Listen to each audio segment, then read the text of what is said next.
ফার্স্টে আসছে আমাদের ভিশন, আমাদের গোল, আমাদের পারপাস, ঠিক আছে। তারপর আসছে কি মাইন্ডসেট। প্রথমে আসছে আমাদের গোল বা পারপাস, তারপর আসছে মাইন্ডসেট, তারপরে আসছে কি, তারপর আসছে আমাদের বিলিফ।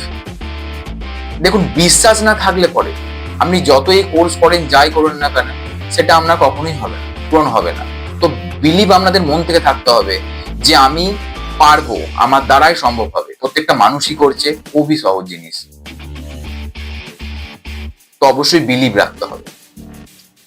তো বিলিভ আনতে হবে এবং কি হতে হবে, অ্যাকশন আনতে হবে এবং রেজাল্ট, শেষে আসবে রেজাল্টের পালা। আপনি যখন আপনার পারপাস নিয়ে, আপনার জীবনে যে টার্গেট নিয়ে আপনি যদি কোনো লক্ষ্যকে এক নাগারে একটা মন দিয়ে যদি করেন, মাইন্ডসেট দিয়ে একবারে, ঠিক আছে, ফোকাস দিয়ে যদি কোনো একটা অ্যাকশন করেন, সেটা রেজাল্ট তো অবশ্যই ভালো হবে যদি বিশ্বাস থাকে আপনার মধ্যে।